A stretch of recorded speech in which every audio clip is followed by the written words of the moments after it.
Tu es venu comme un des nôtres, et nous n'en croyons pas nos yeux.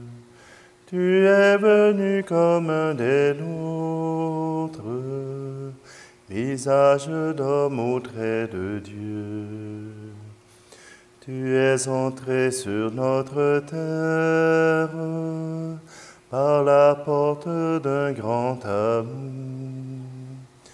Au cœur de Dieu et d'une mère, en pleine nuit donnant le jour, tu es venu comme un des nôtres, et nous n'en croyons pas nos yeux.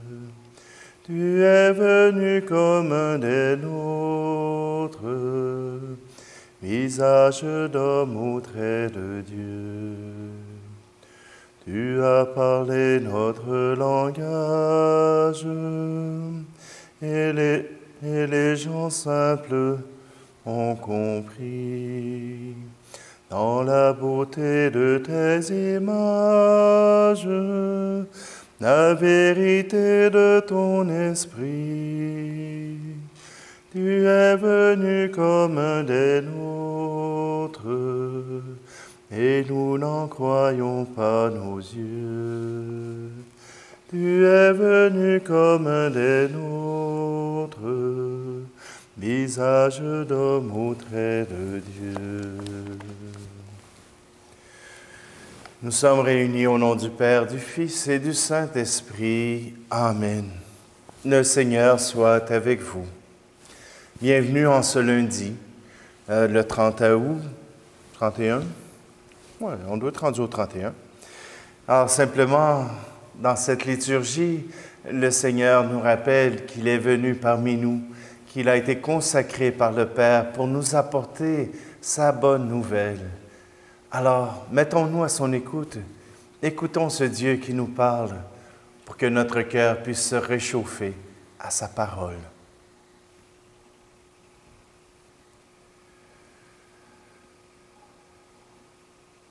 Seigneur, prends pitié de nous. Ô Christ, prends pitié de nous. Seigneur, prends pitié de nous. Que Dieu Tout-Puissant nous fasse miséricorde, qu'il nous pardonne nos péchés et nous conduise à la vie éternelle. Amen. Prions. Dieu Tout-Puissant, force de ceux et celles qui espèrent en toi, sois favorable à nos appels, puisque l'homme et la femme sont fragiles et que sans toi ils ne peuvent rien.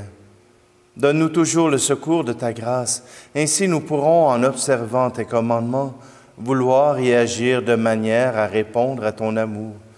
Par Jésus-Christ, ton Fils, notre Seigneur. Amen. Lecture de la première lettre de saint Paul apôtre aux Corinthiens, chapitre 2. Frères, quand je suis venu chez vous, je ne suis pas venu vous annoncer le mystère de Dieu avec le prestige du langage ou de la sagesse. Parmi vous, je n'ai rien voulu connaître d'autre que Jésus-Christ, ce Messie crucifié. Et c'est dans la faiblesse, craintif et tout tremblant, que je me suis présenté à vous. Mon langage, ma proclamation de l'Évangile, n'avait rien d'un langage de sagesse qui veut convaincre, mais c'est l'Esprit et sa puissance qui se manifestaient, pour que votre foi repose non pas sur la sagesse des hommes, mais sur la puissance de Dieu. Parole du Seigneur.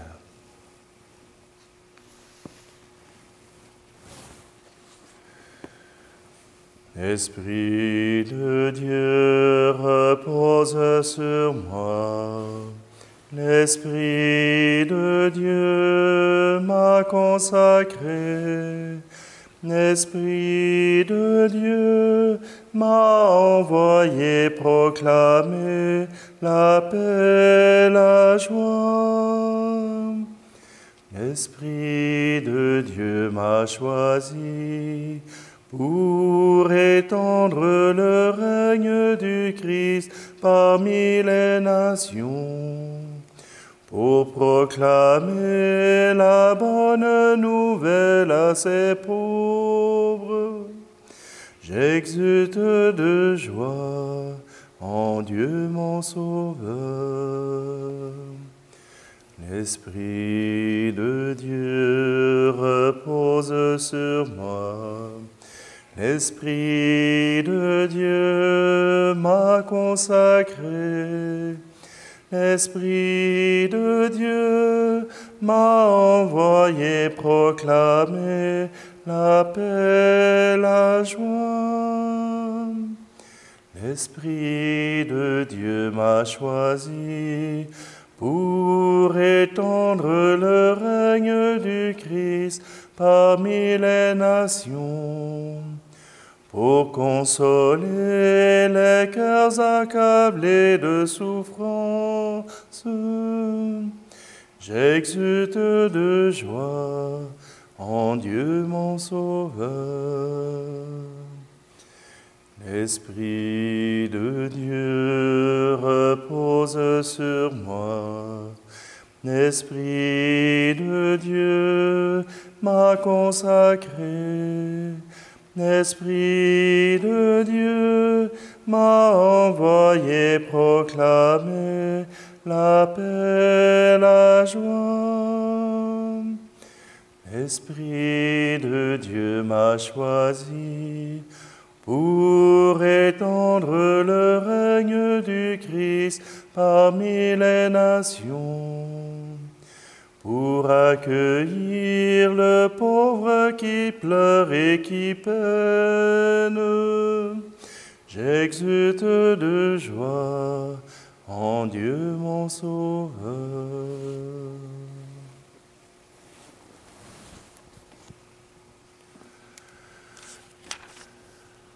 Alléluia, Alléluia, Alléluia, Alléluia.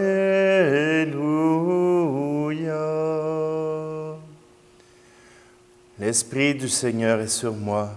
Il m'a envoyé porter la bonne nouvelle aux pauvres. Alléluia, Alléluia, Alléluia, Alléluia.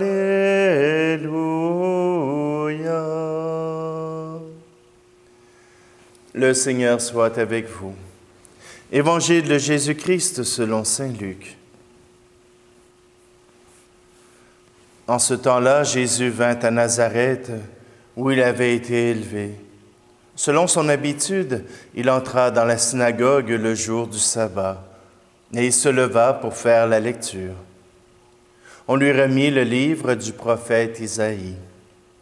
Il ouvrit le livre et trouva le passage où il est écrit « L'Esprit du Seigneur est sur moi, parce que le Seigneur m'a consacré par l'onction. Il m'a envoyé porter la bonne nouvelle aux pauvres, annoncer aux captifs leur libération et aux aveugles qu'ils retrouveront la vue, remettre en liberté les opprimés, annoncer une année favorable accordée par le Seigneur. » Jésus referma le livre, le rendit aux servants et s'assit. Tous dans la synagogue avaient les yeux fixés sur lui. Alors il se mit à leur dire, « Aujourd'hui s'accomplit ce message de l'Écriture que vous venez d'entendre. » Tous lui rendaient témoignage et s'étonnaient des paroles de grâce qui sortaient de sa bouche.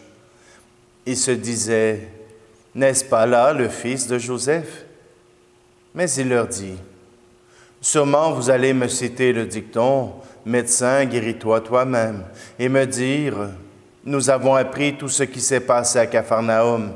Fais donc de même ici, dans ton lieu d'origine. » Puis il ajouta, « Amen, je vous le dis, aucun prophète ne trouve un accueil favorable dans son pays. En vérité, je vous le dis, au temps du prophète Élie, lorsque pendant 3 ans et demi le ciel retint la pluie, et qu'une grande famine se produisit sur toute la terre. Il y avait beaucoup de veuves en Israël. Pourtant, Élie ne fut envoyé vers aucune d'entre elles, mais bien dans la ville de Sarepta, au pays de Sidon, chez une veuve étrangère. Au temps du prophète Élisée, il y avait beaucoup de lépreux en Israël, et aucun d'eux n'a été purifié, mais bien Naaman, le Syrien. À ces mots dans la synagogue, tous devinrent furieux. Ils se levèrent, poussèrent Jésus hors de la ville et le menèrent jusqu'à un escarpement de la colline où leur ville est construite pour le précipiter en bas. Mais lui, passant au milieu d'eux, allait son chemin. Acclamons la parole de Dieu. Cette parole d'Isaïe est une parole forte. Et Jésus la proclame dans sa ville natale. Nazareth est à peine à 1 heure de route en autobus pour se rendre jusqu'à Capharnaüm. C'est pas très loin. Peut-être une journée de marche. Et pourtant, les gens ont entendu parler des miracles que Jésus a fait à Capharnaüm. Mais c'est dans sa ville, c'est dans son village natal, là où les gens pensent l'avoir connu, là où les gens pensent tout savoir sur Jésus. Il vient proclamer « L'Esprit du Seigneur est sur moi, parce que le Seigneur m'a consacré par l'onction. » L'onction était donnée uniquement au roi. Quand Samuel a donné l'onction à David, il a versé une corne d'huile. Pas simplement une petite goutte ou pas simplement faire quelques croix sur le front. Non, non. L'onction que David a reçue, c'est une corne d'huile au complet, sur sa tête, sur tout son corps. Le Seigneur n'a pas fait les choses à moitié. Donc, ce que Jésus dit, c'est qu'il a reçu l'onction des rois. Il a reçu sur lui cette autorité que Dieu donne au roi. Il est le Fils de Dieu, le roi de l'univers, et il a reçu cette onction, cette huile qui vient pénétrer tout son corps, cette huile qui vient dire « Tu es mon Fils bien-aimé ». Et c'est cela qui est difficile à comprendre pour les gens de Nazareth, qu'il soit reçu roi. Imaginez-vous, c'est le petit gars qui jouait dans la rue, c'est le petit gars qui jouait avec les autres petits gars du quartier. C'était le fils du charpentier, il avait appris à faire les charpentes de maison, les charpentes de bac, je ne sais pas, mais il avait appris à travailler le bois. C'était un homme simple. Et il revient dans son village pour proclamer qu'il est le Messie. Vous comprendrez que ça n'a pas été une lettre à la poste. Des fois, nous autres, comme êtres humains, on a l'impression qu'on peut déterminer ce que sera une personne, comment il agira dans sa jeunesse. Et qu'on manque d'expérience. Hein? Les sages deviennent les délinquants et les délinquants deviennent les sages. Pourquoi mettons-nous quelqu'un dans une cage de notre pensée? Nous l'avons vu comme cela quand il était jeune. Il ne peut être autre chose. Il ne peut avoir maturé. Il ne peut être devenu quelqu'un d'autre. Et pourtant, sous le souffle de Dieu, sous le souffle de l'Esprit, il peut devenir quelqu'un de bien différent. Je prends juste un exemple. Moi, prêtre, j'ai grandi en ne voulant absolument pas être prêtre. Ce n'était pas mon désir. Et pourtant, le Seigneur m'a appelé. Oui, je le connaissais. Oui, j'avais fréquenté des gens qui me l'avaient présenté. Oui, j'avais une relation avec Dieu. Et c'est parce qu'il m'a appelé, parce qu'il m'a saisi, parce qu'il m'a séduit, que j'ai répondu. Mais jamais je n'aurais pensé devenir le curé de la région où j'ai grandi, de la région où je connais beaucoup de gens, et eux aussi me connaissaient quand j'étais petit, connaissaient mon père, ma mère, mais ils ont appris à connaître un autre homme à mon contact. Ils ont appris à me connaître parce que j'ai eu à prendre la parole, j'ai eu à agir, j'ai eu à me rappeler toutes ces personnes que j'avais quittées depuis longtemps. Alors vous imaginez, si ces gens-là m'avaient catalogué, m'avaient mis dans un étau, m'avaient mis dans une case, alors ils n'auraient pas pu écouter la parole de Dieu. Ils n'auraient pas pu entendre cette parole qui sort de ma bouche. Alors, rendons grâce au Seigneur, car il fait toutes choses nouvelles, car avec Jésus, maintenant, nous avons un Sauveur. Louons-le et rendons-lui grâce.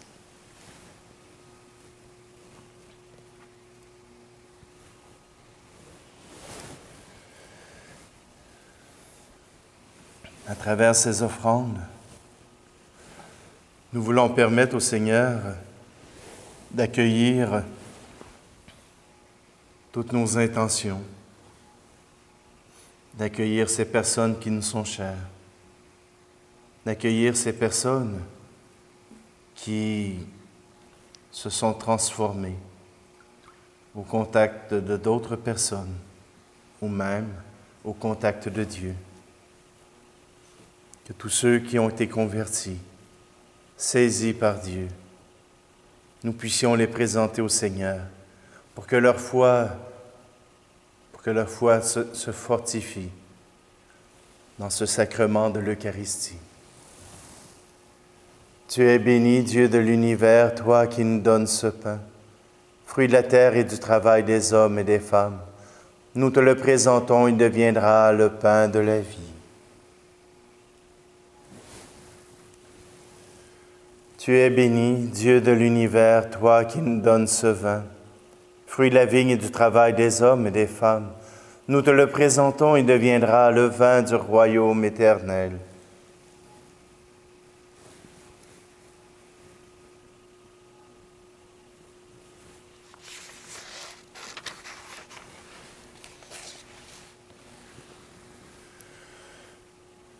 Prions ensemble au moment d'offrir le sacrifice de toute l'Église. Tu as voulu que nous trouvions, Seigneur, dans les biens que nous te présentons, les nourritures de cette vie et le sacrement d'une vie nouvelle. Fais que nos corps et nos âmes puissent toujours en bénéficier. Par Jésus, le Christ, notre Seigneur. Amen. Je vais prendre la prière eucharistique pour assemblée d'enfants, la numéro 3. Le Seigneur soit avec vous. Élevons notre cœur. Rendons grâce au Seigneur notre Dieu. Père, nous te disons merci, nous te rendons grâce, c'est toi qui nous as créés, et tu nous appelles à vivre pour toi, à nous aimer les uns les autres. Nous pouvons nous rencontrer et parler ensemble. Grâce à toi, nous pouvons partager nos difficultés et nos joies. À cause de tout cela, Dieu notre Père, nous sommes heureux de te rendre grâce tous ensemble, avec ceux qui croient en toi, avec les saints et les anges. Nous te louons en chantant. Saint Seigneur est ton nom, au plus haut dans les cieux. Béni soit celui qui vient, Jésus-Christ le Seigneur. Cieux et terre sont remplis.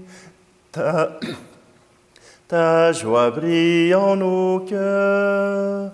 Acclamons, acclamons, Jésus-Christ le Seigneur.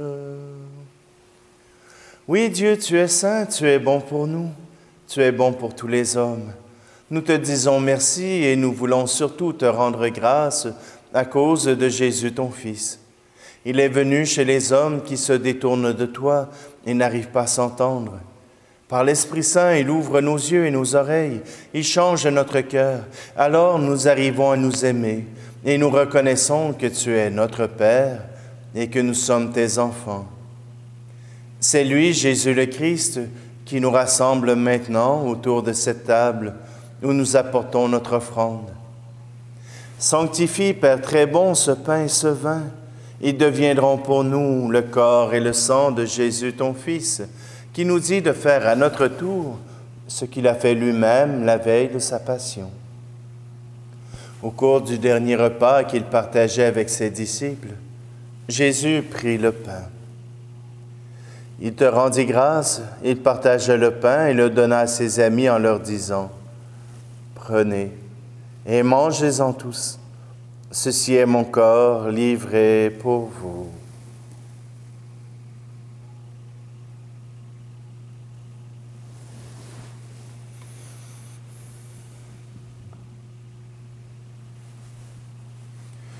Il prit aussi la coupe de vin et te rendit grâce.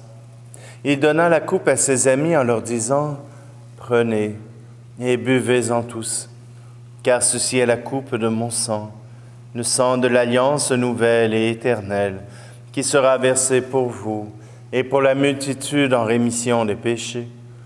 Vous ferez cela en mémoire de moi. »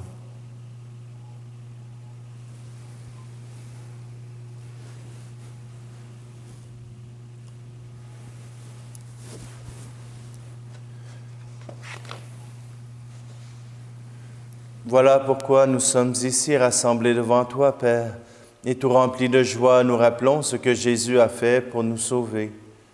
Dans cette offrande qu'il a confiée à l'Église, nous célébrons sa mort et sa résurrection. Père du ciel, accueille-nous avec ton Fils bien-aimé. Pour nous, Jésus a voulu donner sa vie. Toi, tu l'as ressuscité. Nous t'acclamons. Dieu, tu es bon. Loué sois-tu, gloire à toi. Il vit maintenant près de toi, il est avec nous toujours et partout. Dieu, tu es bon, loué sois-tu, gloire à toi.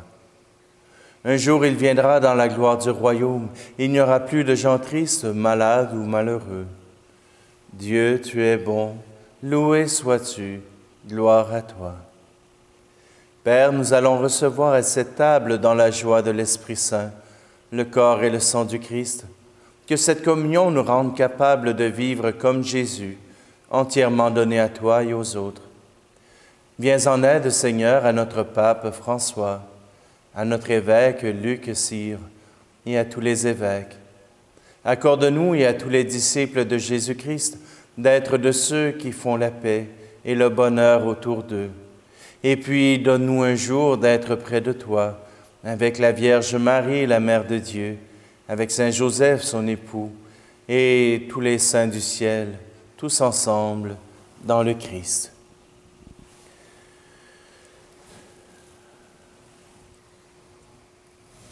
Par lui, avec lui et en lui, à toi, Dieu le Père Tout-Puissant, dans l'unité du Saint-Esprit, tout honneur et toute gloire pour les siècles des siècles. Amen.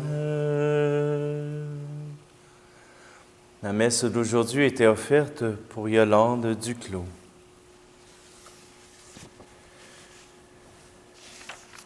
Et c'est vraiment parce que Jésus est le Fils de Dieu, qui nous a dit de reprendre cette prière où nous interpellons celui qui nous a créés. Notre Père qui es aux cieux, Que ton nom soit sanctifié, que ton règne vienne, que ta volonté soit faite sur la terre comme au ciel. Donne-nous aujourd'hui notre pain de ce jour. Pardonne-nous nos offenses, comme nous pardonnons aussi à ceux qui nous ont offensés. Et ne nous laisse pas entrer en tentation, mais délivre-nous du mal. Délivre-nous de tout mal, Seigneur, et donne la paix à notre temps. Par ta miséricorde, libère-nous du péché. Rassure-nous devant les épreuves en cette vie, où nous espérons le bonheur que tu promets, et l'avènement de Jésus-Christ, notre Sauveur. Car c'est à toi qu'appartiennent le règne, la puissance et la gloire, pour les siècles des siècles. Seigneur Jésus-Christ, tu as dit à tes apôtres, je vous laisse la paix, je vous donne ma paix. Ne regarde pas nos péchés, mais la foi de ton Église, pour que ta volonté s'accomplisse. Donne-lui toujours cette paix et conduis-la vers l'unité parfaite, toi qui règnes pour les siècles des siècles. Que la paix du Seigneur soit toujours avec vous. Agneau de Dieu, qui enlève le péché du monde, prends pitié de nous. Agneau de Dieu, qui enlève le péché du monde, prends pitié de nous. Agneau de Dieu, qui enlève le péché du monde, donne-nous la paix.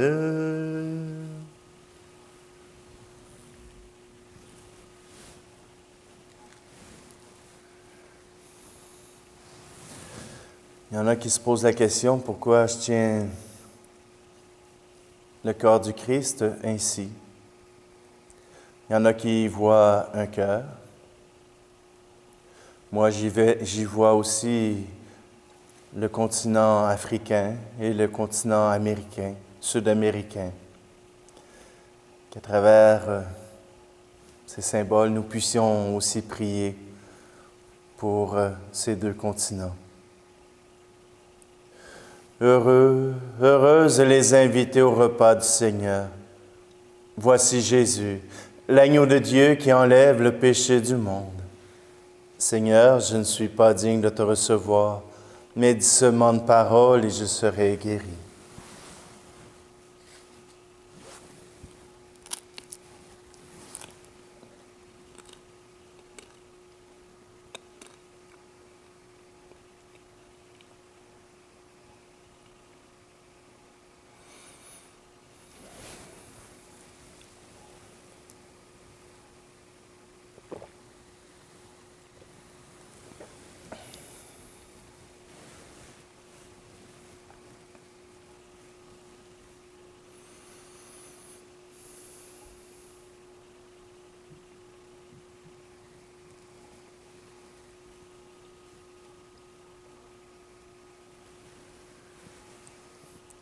Cette communion et tes mystères, Seigneur, préfigure l'union des fidèles en toi.